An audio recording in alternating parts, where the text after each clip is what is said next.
Chinese are sitting on Yelepla Pass. So if the Indian strategic thinkers had some iota of a foresight, they would have foreseen that Sino-Pak Nexus will take place anytime after 1965 war. The Indian army has been telling them, and at last the government Ministry of Defense, which is so laborious, which have no concern for the Indian defense, they agreed in 2008. 65 when we have told them, 2008 they agreed, yes, there will be a Sino-Pak Nexus.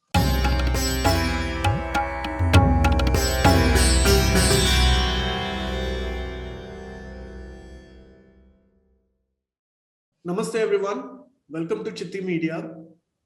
I'm host Sharan Citti. In the recent times, we've seen a very strategic issue come out to light. A very big political leader, a global leader, visiting a very contested region with orchestrated music and welcome, with heavily securitized areas, has come out to light. I'm neither talking about Kim Jong-un or North Korea. We are talking about the Chinese President Xi Jinping's visit to Tibet. And to discuss this today, we have with us a very highly decorated officer from the Indian Army. He's received 4 presidential medals for his service. And today is a very well-known commentator on defense and national security, Lieutenant General PG Kamath. Sir, thank you so much for joining us. Thank you, my pleasure. Sir, the first question I want to ask you is, we are living through a pandemic. So how are you? How is your family and how's everyone around you? So far, so good. I think we should always say that. Yeah. Right. So I'm glad to hear that. And with your permission, if I could move on to my first question in the interview. Yes, please. Sir, the Chinese president has visited Tibet again after 10 years. The last time he visited the region was in 2012. What has changed in the last 10 years? Could you please bring our viewers to light? Actually, Sharon, lot of economic development has taken place. Lot of infrastructural development has taken place. The first railway line came to Tibet, the Zeninga, Goldmund, and Lhasa railway line came in 2006. And thereafter, there has been a continuous, by 2014, the railway line had extended to Siddharthe. The railway line is going into Chumbi Valley up to Yatond. A new railway line, which we'll speak a bit later, has gone further towards the Sichuan railway line, which has gone to Ningchi on the Arunachal Pradesh border. OFC communication, optical fiber cable communication has come. From the eastern, central, and the western highway have been further widened, and number of axial roads from these highways are coming to the Sino-Indian border in order to do the build-up. Then the oil pipeline has been laid into Tibet, old oil pipeline. It has been further, its capacity has increased. Number of airfields, there are 4 or 5, now there are about 8 airfields in Tibet. The Dongla Lhasa airfield has actually Terminal 3 has opened, which will give you 9 million tourist travelers per year into Tibet.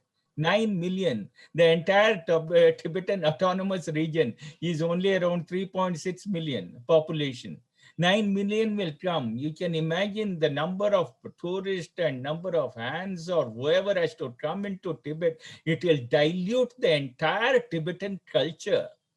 80,000 tons annually can come into Dongla airfield alone.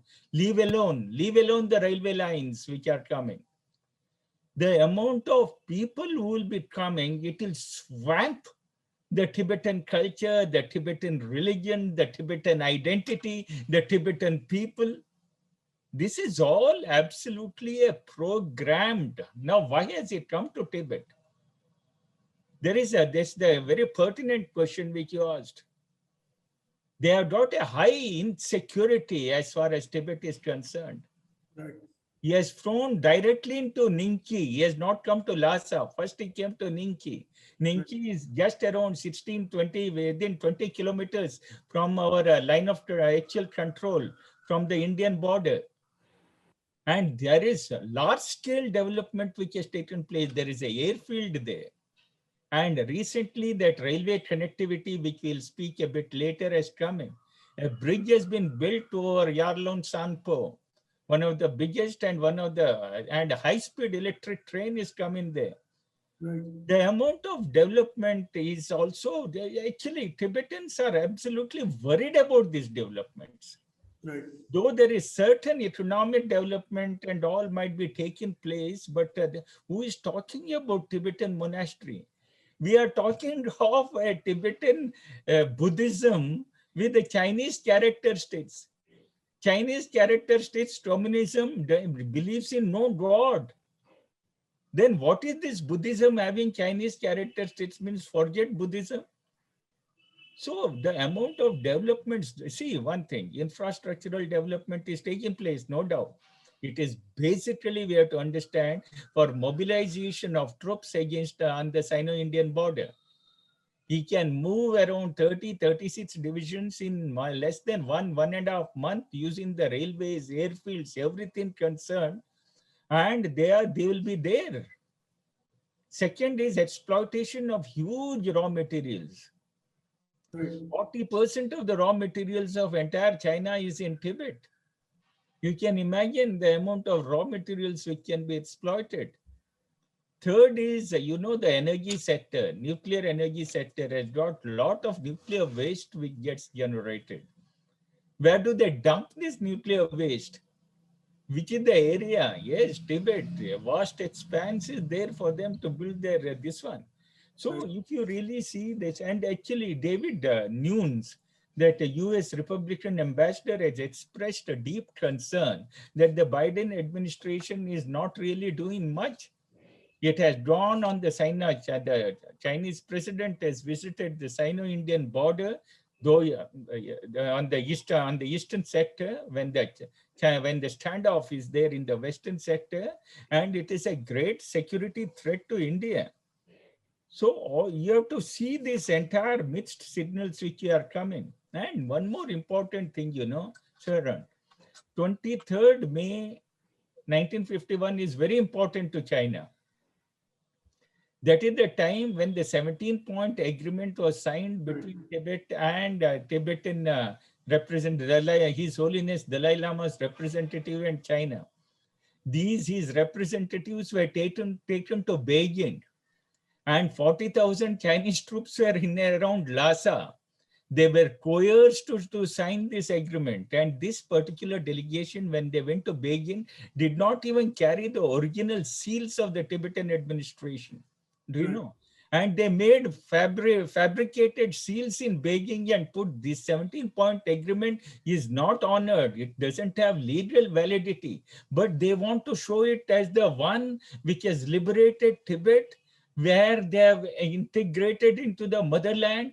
And on the 70th anniversary, they also issued a white paper on Tibet, basically extolling that 23rd May 1951, 70 years have passed, where the Tibetans have been liberated from their serfdom, from their lamas, and embraced the communism. So all these things, so it has got a very, very important point in history they have come. That he has come. His insecurity, which is guarding, and the 70th anniversary, then the airport, which is come in Nijinki, the railway line, which has come, and his overall pattern, concept of consolidation of border has made him come to Nijinki and then went to Lhasa. Right. So I'm glad you brought these questions up because there are 2 points that I have to ask you about. I'll come to the second one later. But the first one is about the infrastructural development in the part of southern Tibet where the Chinese are now are on a full swing. Now, apart from the infrastructure projects that are of strategic importance, we also have seen how they're occupying hydrosecurity in the recent times as well. What is India doing to counter this? What are we doing on our side? See, if you really see, Tibet is the water tank of the world, water reservoir of the world. Right. About 2 billion people are dependent upon the water. The Indus, Right. then the Satluj, then the number of Kosi, Gandak, Gograt coming into Nepal, then the ones which are coming into Irrawaddy, then the Mekong, the Salween, all the rivers, why their own Havango and the Antisicyan, all come out of Tibet, if you see. Tibet is a water reservoir. But unfortunately, the northern two rivers of Havango and Antisicyan are almost dried up. Their entire water desertification is taking place around. So they are actually banking on the famous river Yarlan Shanpo, which they call and which we call Brahmaputra. When it enters India, it is Siand. They are going to build a huge water project. One Zanmo is already there. That is run of the river. The one big water project on the Great Bend of Brahmaputra.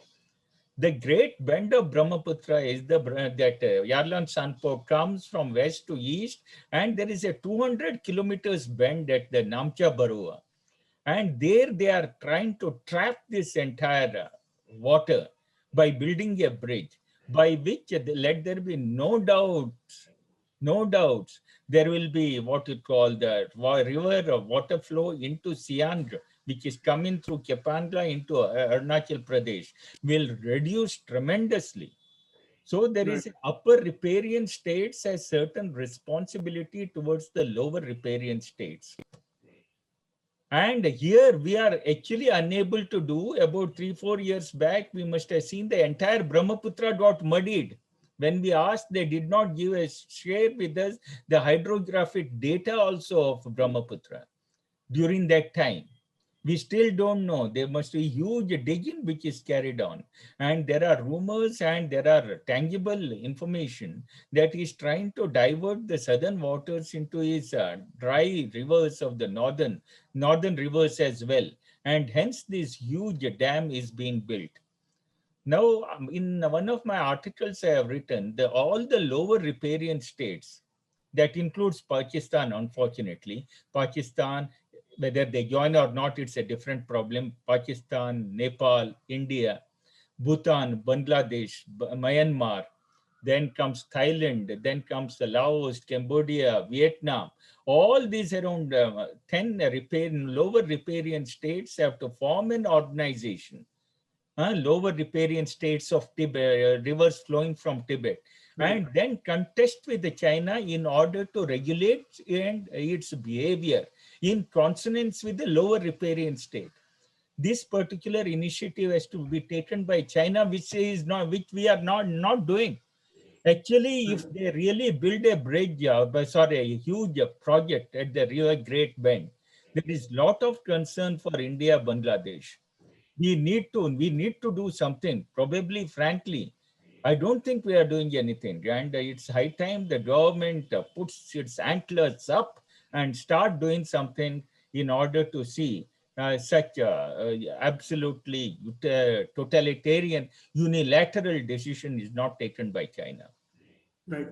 So the second point that you brought up was about how ethnicity, religion, and the freedom of faith, everything was corroded with uh, the introduction of socialism with Chinese characteristics, what they call it. And there is one more issue that is coming to light, and unfortunately, Indians are not speaking as much about it, but the Americans and the Westerners are, is the appointment of the Panchen Lama, because Dalai Lama has to retire someday. And then after that, there is going to be a lot of geopolitical tensions arising, and that is effectively going to sort of corrode the unity in the Tibetan community that lives in India and in Tibet as well. So, in order to do that, what do you think will happen in the near future when that event occurs? And also, what do you think India must be doing? Because nobody is really talking about that anymore in India. This is, see, first of all, when the Panchen Lama died, 11th Panchen Lama was appointed, Yedun Mima, was appointed by the Indian, His Holiness Dalai Lama. The moment he was appointed, he was abducted and his whereabouts are not known. So the 11th Panchen Lama has been nominated, a communist Panchen Lama has been nominated by China, by the Communist Party, and he presides over the monastery in Siddharth, by the way. Right. Thank you for bringing out this point. This is also one of the reasons why Xi Jinping visited Tibet. He knows that His Holiness Dalai Lama is in the, what you call, he's a aged person now. It can, what you call, the end can come anytime. Obviously, no one is in this, is immortal. So now what he is worried actually is that the 15th Dalai Lama who is being, will be appointed, they want to appoint one. Simple as that. And Americans had passed an act about a month or two before that, very nice of them. The entire Congress stood out, and Tibetan Privacy some act they have done in order to ensure that the Tibetans will have their own sole authority to what you call to appoint the 15th Dalai Lama.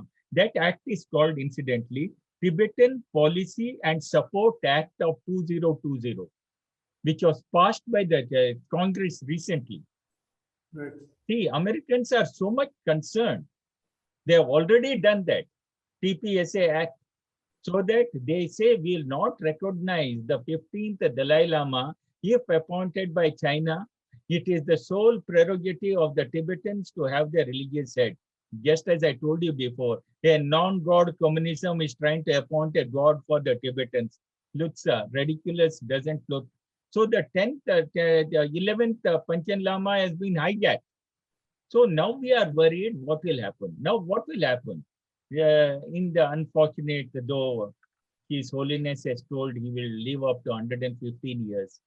God give him long life, and that will put China in lot of trouble if he keeps on living. And he would be appointing a next Holiness, Dalai Lama. He has told there are two ways of appointing. One can be appointed even during his lifetime, and one can be appointed after his death as a reincarnation.